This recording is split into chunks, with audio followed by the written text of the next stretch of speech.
Welcome to the deep dive. Mhm. Today we're unlocking a really fascinating, somewhat forgotten 50-year chapter of European history. We really are. It's a very unique era. Yeah, we're talking about the Kingdom of Lombardy-Venetia.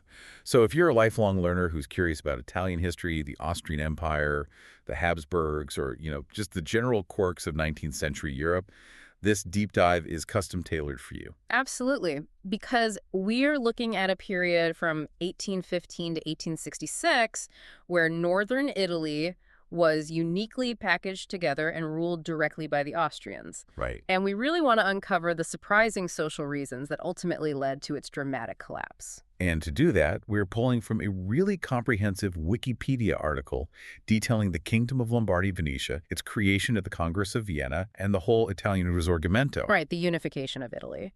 But to truly understand how this artificial kingdom functioned and why it eventually failed, we have to establish the foundation of what it actually was. It was a normal country. No, not at all. It wasn't an independent nation in the way we think of one today.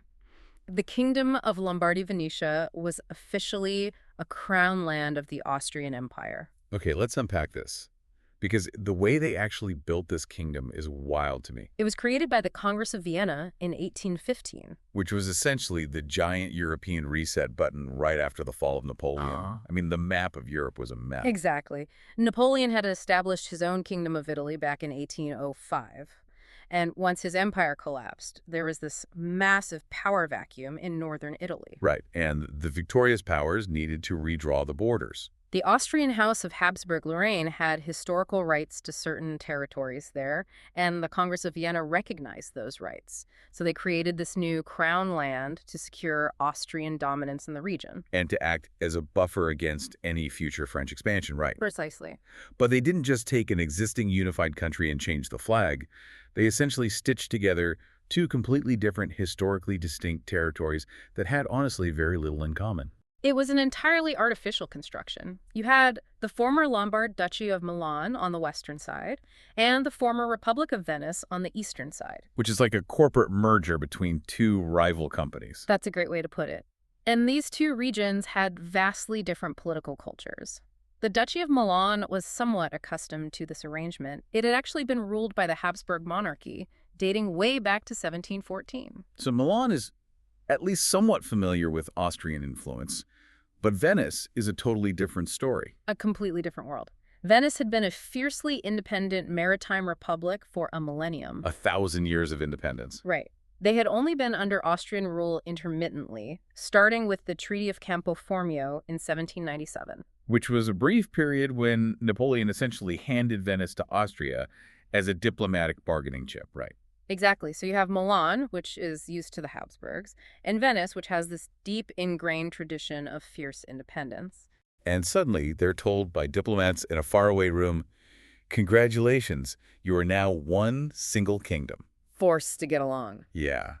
And looking at the sources, what's wild is that the Congress of Vienna decided to use the term Lombardy to describe this specific entity. Yes. The text notes that this was the first time since the year 1428 that the word Lombardy was officially used to name a specific political entity. Rather than just being a vague catch-all geographic term for all of northern Italy. Right. It highlights just how manufactured the whole enterprise was.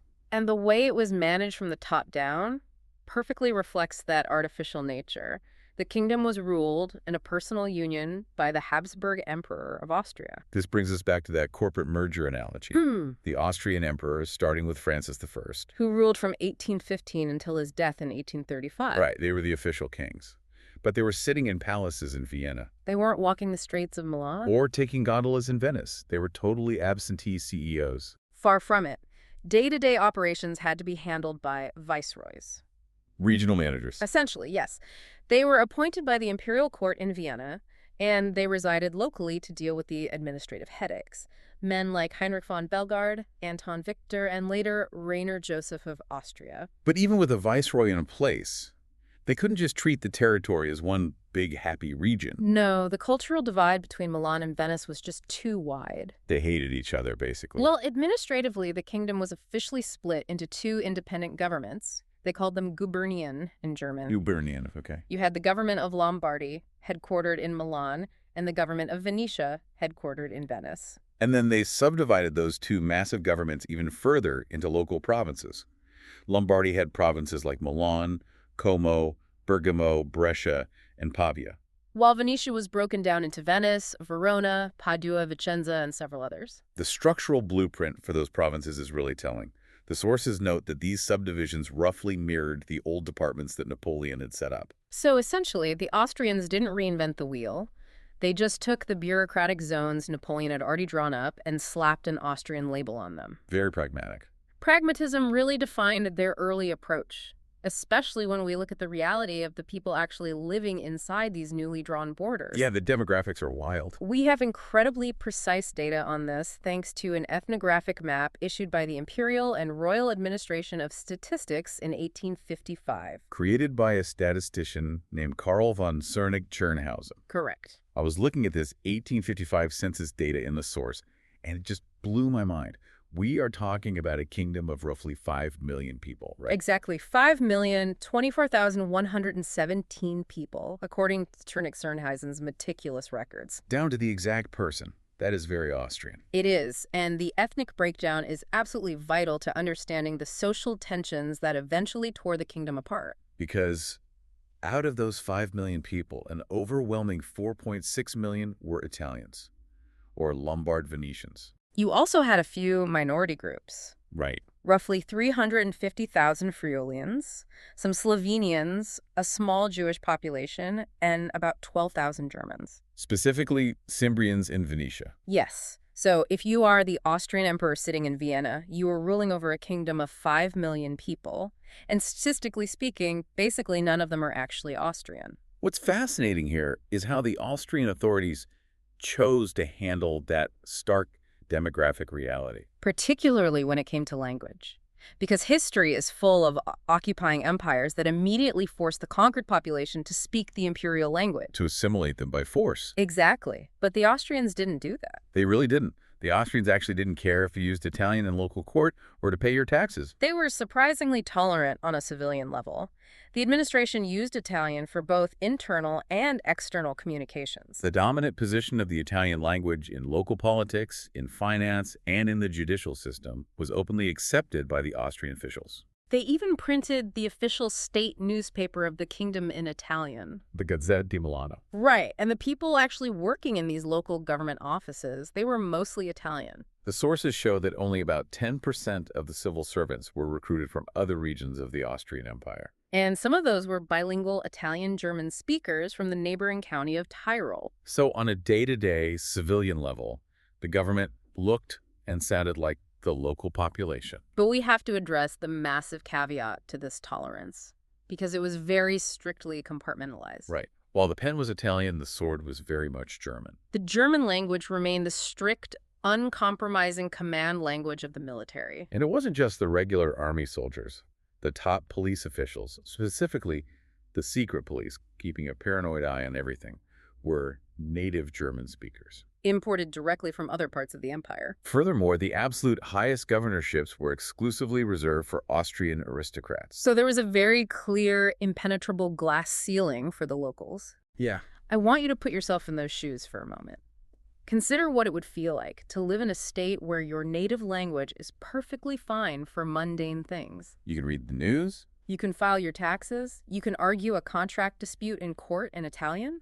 But the heavily armed soldiers marching through your city square, the military commanders making strategic decisions, and the secret police officers eyeing you suspiciously from the corner. They all speak a foreign tongue. And the executives making the ultimate rules are foreign aristocrats. It creates a profound underlying psychological tension. It is a total recipe for resentment, which perfectly sets up the social dynamics we mentioned at the start. Okay, here's where it gets really interesting, because the source material includes the historical memoirs of an Austrian general named Karl von Schoenhals. A fascinating primary source. And he points out a massive historical irony about who actually supported this Austrian occupation and who actively plotted to destroy it. General von Schoenhals wrote quite candidly about the social reality on the ground during the 1840s. If you were to guess, you might assume the wealthy native Italian elites were the ones collaborating with the Austrians. To maintain their status, right.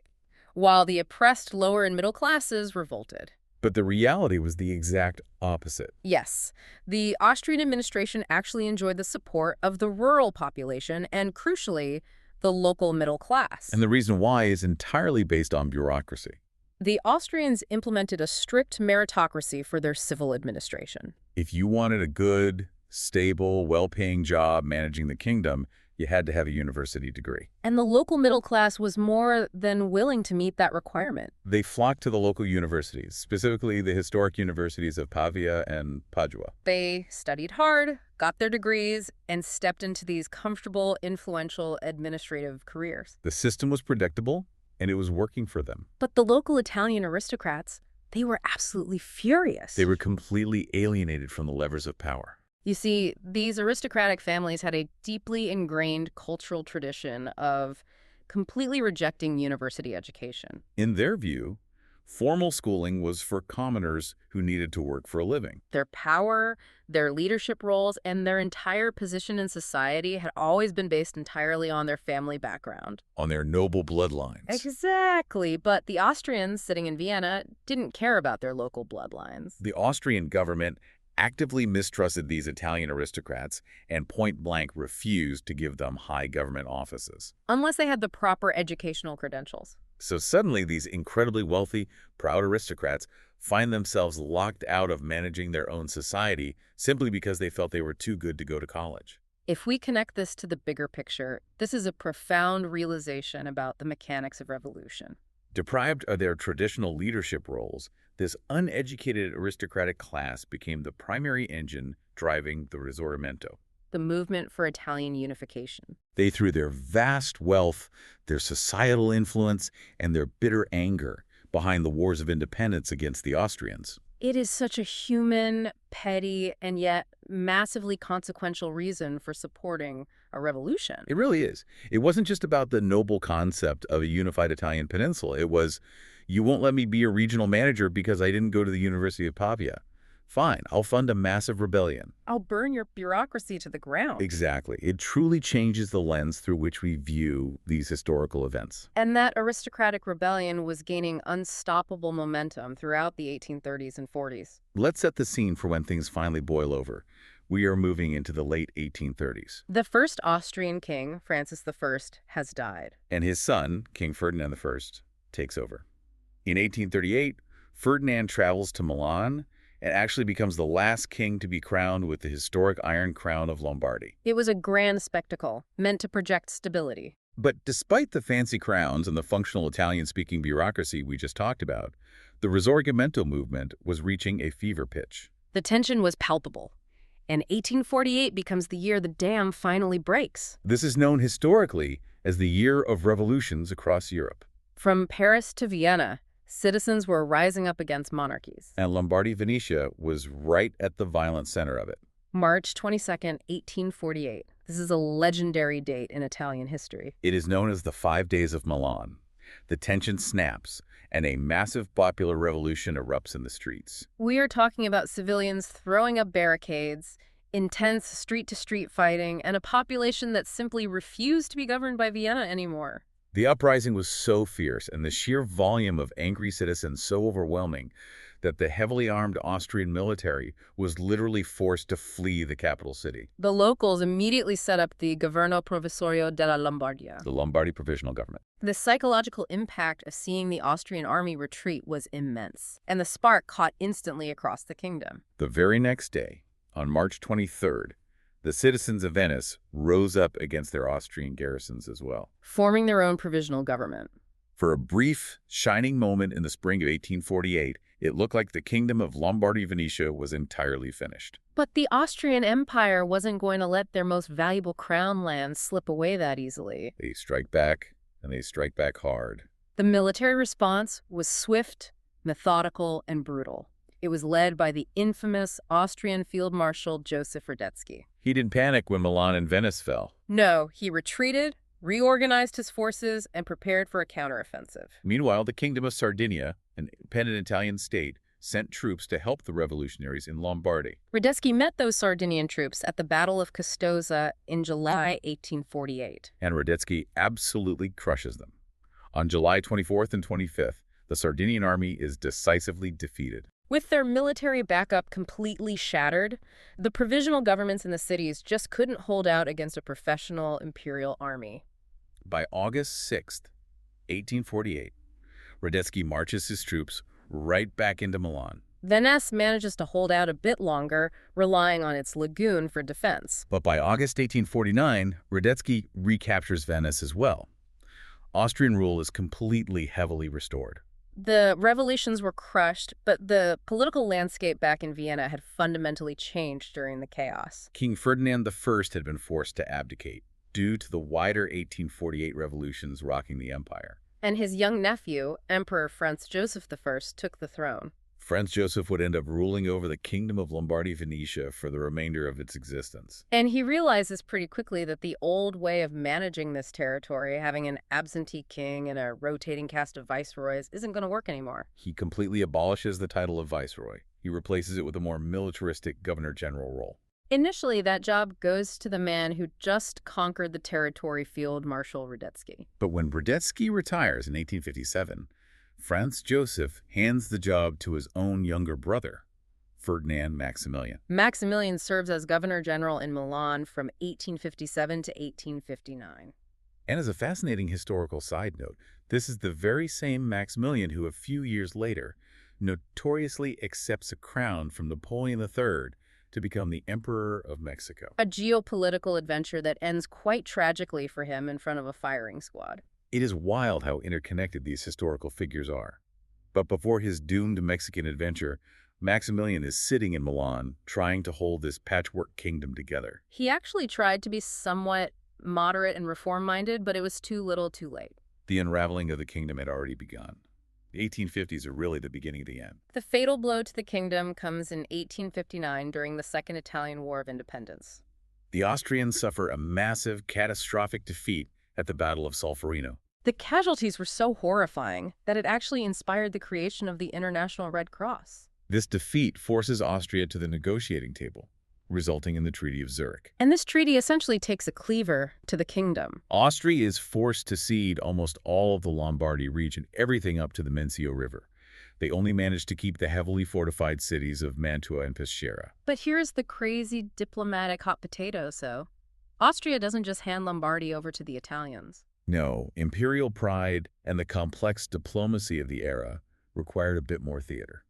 Austria officially ceded Lombardy to the French Emperor, Napoleon III, who had allied with the Italians. Napoleon III then immediately turned around and passed the territory to the Kingdom of Sardinia. Which was acting as the embryonic state driving Italian unification. So half the kingdom vanishes overnight. Governor-General Maximilian is suddenly out of a job in Milan, and he is forced to pack his bags and retire to Miramar Castle near Trieste. The Austrians grab whatever administrative paperwork they can carry and move the capital of whatever is left of the kingdom to Venice. They managed to hold on to Venetia as a rump state for another 7 years. But in 1866, the geopolitical winds shift against them permanently. Austria finds itself fighting a disastrous war against Prussia. The Italians see an opportunity and launch the Third Italian War of Independence simultaneously. Overwhelmed and defeated on multiple fronts, the remaining Austrian territories of Venetia and Mantua finally fall. The end of the kingdom is finalized by the 1866 Peace of Prague. But once again, we get this incredibly quirky diplomatic loophole. Even though Italy clearly won the territory, Austria absolutely refuses to hand it directly to them out of sheer stubborn imperial pride. It is a remarkable historical detail. On October 19, 1866, the territory of Venetia and Mantua was formally transferred from Austria to France again. And then France, playing the middleman, immediately handed it over to Italy. It was a transparent face-saving measure for the Habsburgs. A few days later, on October 21st and 22nd, a plebiscite was held where the local population voted, officially marking the Italian annexation. And just like that, the 50-year administrative experiment known as the Kingdom of Lombardy-Venetia was officially erased from the map. Erased from the map, but leaving a profound and complicated legacy on the shape of modern Europe. So what does this all mean? When we look back at the sources we've explored today, we see a fascinating 50-year window. We see an artificial kingdom born from a peace treaty administered by a pragmatic bureaucracy that respected the local language, but was ultimately doomed by its own heavy-handed military presence and its rigid social exclusivity. It was a bureaucratic experiment that accidentally fueled the very revolution that destroyed it. It really was. This raises an important question, a lingering thought for you to ponder as we wrap up. We've seen how the Austrian refusal to give uneducated aristocrats government jobs pushed those elites to fund a revolution. But it makes you wonder if the Austrian Habsburgs had just compromised. What if they had built a few more universities or simply lowered the educational barrier for those wealthy aristocrats to keep them happy? Would those elites have stayed loyal to Vienna? And if they had, would Italy even exist as a single, unified country today? Or would the map of modern Europe look entirely different? It is the brilliant point, and it completely changes the way you look at the inevitable march of history. Sometimes the map of the world hinges on a university degree. It really does. Thank you so much for joining us on this deep dive. We hope you learned something new about the hidden quirks of 19th century geopolitics. Until next time, keep exploring, keep questioning, and keep learning.